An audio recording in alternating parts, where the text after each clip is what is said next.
नमस्ते दोस्तों। क्या आपने कभी एक चीज महसूस की है कि आप किसी को कोई बात बताना चाहते हैं लेकिन आपकी बात को अनसुना कर दिया जाता है?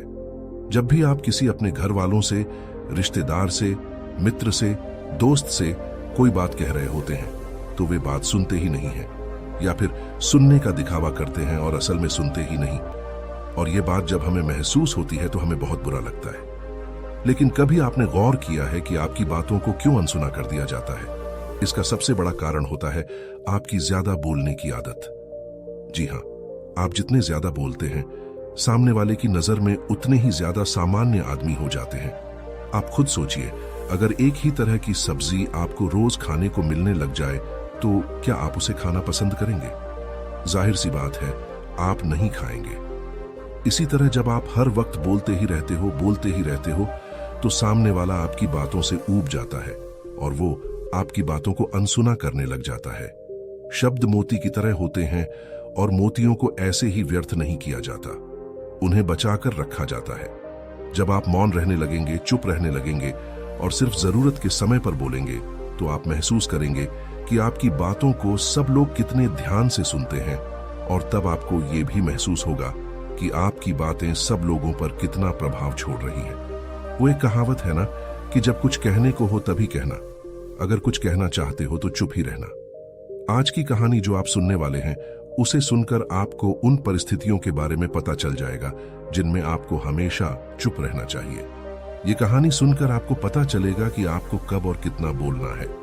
लेकिन आगे बढ़ने से पहले आपसे निवेदन है कि आप कमेंट में नमो बुद्धाय लिखकर वीडियो को लाइक कर दें। और अगर आपने अभी तक हमारे चैनल बोधी वॉइस को सब्सक्राइब नहीं किया है तो सब्सक्राइब कर लें। तो चलिए कहानी शुरू करते हैं। एक बार की बात है, एक गुरु का एक शिष्य बहुत ज्यादा बोलने की आदत से परेशान था। वो जब भी किसी से मिलता तो मिलने के बाद अपने मित्रों के सामने उस इंसान के बारे में अपने विचार देना शुरू कर देता। उससे कोई पूछे या ना पूछे, वो अपने आसपास की लगभग हर चीज के बारे में अपनी राय बता देता। आश्रम में रहने वाले लगभग हर छात्र और शिक्षक के बारे में उसकी अपनी सकारात्मक या नकारात्मक राय थी, जिसे वो बिना सोचे समझे लोगों के सामने रख देता था। जब भी आश्रम में रहने वाला कोई दूसरा छात्र अपनी कोई समस्या लेकर उसके पास आता तो वो उसकी पूरी बात सुने बिना ही उसे सलाह देना शुरू कर देता। वो अक्सर अपने मित्रों को भी शिक्षा देता रहता कि तुम्हें ये काम ऐसे करना चाहिए, वो काम वैसे करना चाहिए। उसे अपने आसपास की चीजों के बारे में जो भी आधा अधूरा ज्ञान था, मित्रों से गपशप करते समय वो बोल बोल कर अपने उस ज्ञान का दिखावा करता रहता था। उसकी इन हरकतों की वजह से आश्रम का कोई भी छात्र या शिक्षक उसे गंभीरता से नहीं लेता था। अक्सर उसके साथ पढ़ने वाले छात्र उससे दूर रहने की कोशिश करते हैं क्योंकि वो हर बात पर उन्हें सलाह देने लग जाता था। कोई भी उसे अपना मित्र नहीं बनाना चाहता था, सब उससे दूर ही रहना पसंद करते थे और अक्सर आश्रम में रहने वाले दूसरे छात्र उसकी पीठ पीछे उसकी इन आदतों की वजह से उसका मजाक भी बनाते थे। ऐसा नहीं था कि उस लड़के को नहीं पता था, उस लड़के को भी पता था कि उसकी ज्यादा बोलने की आदत की वजह से कोई भी उसे पसंद नहीं करता।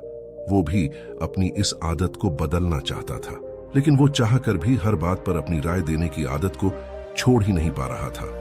एक दिन वो अपने गुरु के पास गया और अपनी सारी समस्या अपने गुरु को बताई। गुरु ने कहा, बेटा, ज्यादा वही इंसान बोलता है जिसे लगता है कि वो सब कुछ जानता है।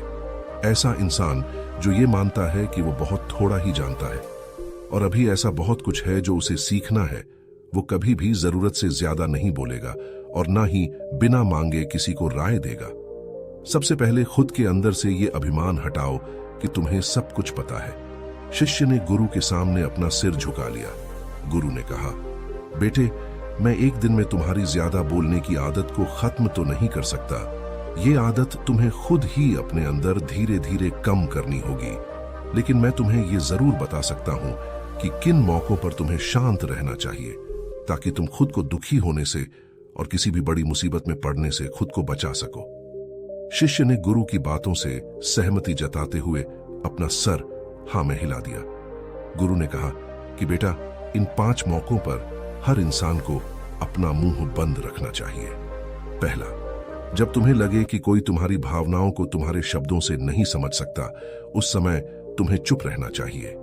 अक्सर हम लोगों को अपने दुख, अपनी परेशानियां बताना शुरू कर देते हैं, जबकि हमारे आसपास रहने वाले ज्यादातर लोगों को इससे कोई मतलब ही नहीं होता कि हमारे जीवन में क्या गुजर रहा है।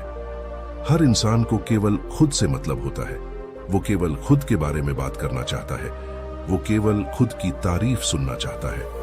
उन्हें हमारे जीवन की परेशानियों से कोई मतलब नहीं और ना ही वो सुनना चाहते। हो सकता है कि 1 या 2 बार वो तुम्हारी दुख भरी कहानी सुन भी लें, लेकिन उसके बाद वो तुमसे दूर भागना शुरू कर देंगे, क्योंकि कोई भी किसी दुखी और असहाय इंसान के साथ रहना पसंद नहीं करेगा। इसीलिए कभी भी अपने करीबी मित्रों और परिवार वालों को छोड़कर किसी ऐसे इंसान को अपनी परेशानी मत बताना जो तुम्हारी बातों को समझने की बजाय उनका मजाक बनाए।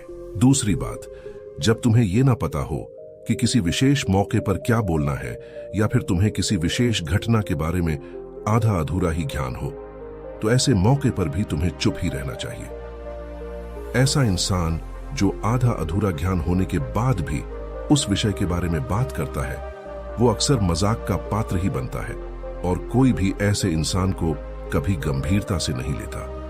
अपनी बात को प्रभावशाली तरीके से वही इंसान रख सकता है जिसे उस घटना या विषय के बारे में गहराई से जानकारी हो।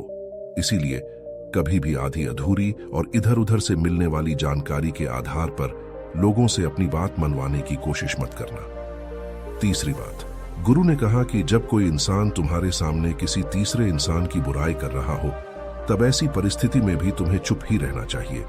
तुम्हें कभी भी ऐसी नकारात्मक बातचीत का हिस्सा नहीं बनना चाहिए, क्योंकि आज जो इंसान तुम्हारे सामने किसी तीसरे इंसान की बुराई कर रहा है, वही कल किसी और के सामने तुम्हारी भी बुराई करेगा। और इस बात की ज्यादा संभावना है कि आज तुमने उसकी हां में हां मिलाने के लिए तीसरे इंसान की जो बुराई की है, कल रिश्ते ठीक होने पर वो तीसरे इंसान से भी कहे कि तुमने उसके बारे में क्या क्या कहा था। इसीलिए जब भी कभी कोई किसी तीसरे इंसान की बुराई करे या उसके गलत समय का मजाक उड़ाए, तो तुम्हें बस उसकी बातें सुननी है, कुछ बोलना नहीं है। गुरु ने कहा कि चौथा स्थान जब तुम्हें चुप रहना है, वो है जब कोई तुम्हारे ऊपर गुस्सा या घृणा से चिल्लाए, तुम्हारा अपमान करने की कोशिश करे। तब ऐसी परिस्थिति में तुम चुप रहकर सामने वाले के गुस्से और घृणा को कम कर सकते हो। साथ ही तुम स्थिति को खराब होने से बचा भी सकते हो। जब तुम सामने वाले के क्रोध का जवाब क्रोध से ना देकर उस समय चुप रह जाते हो, तब ये बात उस क्रोध करने वाले इंसान के दिल में लगती है। गुस्सा कम होने पर उसे अपनी गलती का पछतावा होता है और ज्यादा संभावना है कि वो अपनी गलती के लिए तुमसे माफी मांगे। और माफी नहीं भी मांगता तो वो अंदर ही अंदर खुद को दोषी समझने लगता है, और फिर वो अगली बार तुम पर गुस्सा करने और घृणा करने से पहले कई बार सोचेगा। लेकिन तुम्हें हर परिस्थिति में चुप नहीं रहना। अगर कोई गलत कर रहा हो तो तुम्हें उसका जवाब भी देना है, क्योंकि कुछ लोग ऐसे भी होते हैं जिन्हें हमारा चुप रहना हमारी कमजोरी प्रतीत होता है। गुस्से के दौरान चुप रहने का यह तरीका केवल परिवार, सगे संबंधियों और कुछ निकटतम मित्रों के लिए ही सही है, न कि हर इंसान के लिए। अगर तुम हर जगह चुप रहने लग गए तो इसका मतलब लोग ये निकालेंगे कि तुम कायर हो और तुम डरपोक हो और दूसरों के सामने कुछ बोल नहीं सकते। गुरु ने आगे कहना शुरू किया कि 5वीं जगह है जहां पर तुम्हें चुप रहना है, वो है कि जब कोई इंसान तुमसे उसके जीवन की कोई दुख भरी घटना या अपने जीवन की परेशानी साझा कर रहा हो, ऐसी परिस्थिति में तुम्हें चुप रहकर सिर्फ उसकी बातों को सुनना है। ज्यादातर लोग ऐसे होते हैं कि किसी ने उनके सामने अपनी समस्या सुनाई नहीं की, उन्होंने समाधान देना शुरू कर दिया। जबकि जब कोई इंसान हमसे अपनी परेशानी साझा कर रहा होता है तो वो हमसे किसी सुझाव की उम्मीद नहीं करता। वो बस ये चाहता है कि हम उसकी पूरी बात ध्यान से सुन लें, क्योंकि जब हम किसी की परेशानी को ध्यान से पूरा सुन लेते हैं तो उस इंसान को एक आत्मिक शांति मिलती है। उसे ऐसा लगता है कि चलो किसी ने तो मेरी बात को समझा। अधिकतर मौकों पर जब लोग हमसे अपनी परेशानी साझा करते हैं तो वो बस हमें अपनी बात बताना चाहते हैं। वो ये नहीं चाहते हैं कि हम उन्हें सलाह देना शुरू कर दें, क्योंकि जो सलाह हम उन्हें देने वाले हैं वो सब उन्हें पहले से ही पता है। परेशानी के समय किसी इंसान को सांत्वना देने का सबसे अच्छा तरीका है कि हम बस उस इंसान की पूरी बात को ध्यान से सुन लें। जब हम लोगों की बातों को बिना उन्हें बीच में रोके और बिना किसी सलाह दिए पूरे ध्यान से सुनते हैं तो उनकी नजरों में हमारे लिए सम्मान और स्नेह का भाव पैदा हो जाता है। हम ज्यादा गंभीर, समझदार और शांत दिमाग वाले इंसान प्रतीत होते हैं। इसीलिए जब भी अगली बार तुम्हें कोई अपनी परेशानी बताएं तो बस उनकी बातों को ध्यान से सुन लेना, और जब तक वो तुमसे सलाह ना मांगे तो उन्हें किसी भी प्रकार की सलाह मत देना। गुरु ने कहा कि मेरी एक बात हमेशा याद रखना, जब तुम कम बोलते हो तो लोग तुम्हारी तरफ ज्यादा आकर्षित होते हैं। वो जानना चाहते हैं कि तुम क्या हो और तुम क्या सोचते हो, तुम्हारी सोच क्या है। अपने गुरु की ये बातें वो शिष्य तो समझ गया, लेकिन क्या आप इन बातों को समझ पाए? दोस्तों, चुप रहने के बहुत से फायदे होते हैं। इसका सबसे बड़ा फायदा होता है कि चुप रहने से हम बातों को गहराई से समझ पाते हैं और हमारा ध्यान भी गहरा होता चला जाता है। लेकिन मौन भी दो तरीके का होता है, एक जुबान से मौन और दूसरा आंतरिक मौन। हमें दोनों तरीके के मौन अपनाने हैं। ऐसा नहीं है कि हम ऊपर से तो चुप हैं, लेकिन हमारे अंदर तूफान मचा हुआ है। तरह तरह के विचार आ रहे हैं, तरह तरह की सलाह पैदा हो रही है कि मैं भी अपनी सलाह इस बैठक में प्रस्तुत करूं।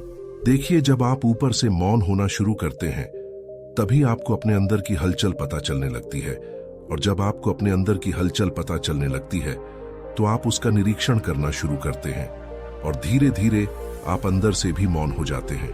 और जब आप अंदर से मौन होते हैं तो आपको परम आनंद का एहसास होता है। तब आपको पता चलने लगता है कि ध्यान क्या होता है, ध्यान का आनंद क्या होता है। ऊपर से मौन होने के बाद जैसे जैसे आप ध्यान करते जाएंगे, आप अंदर से भी मौन होते जाएंगे। दोस्तों, आपने आज के इस वीडियो से क्या सीखा, हमें कमेंट बॉक्स में जरूर बताइएगा। उम्मीद है कि आपको आज की ये वीडियो पसंद आई होगी। अगर आपने अभी तक हमारे चैनल को सब्सक्राइब नहीं किया है तो अभी सब्सक्राइब कर लें। तो चलिए फिर मिलते हैं ऐसी ही एक और नई वीडियो में एक नए मैसेज के साथ। तब तक के लिए अपना ध्यान रखें। धन्यवाद। नमो बुद्धाय।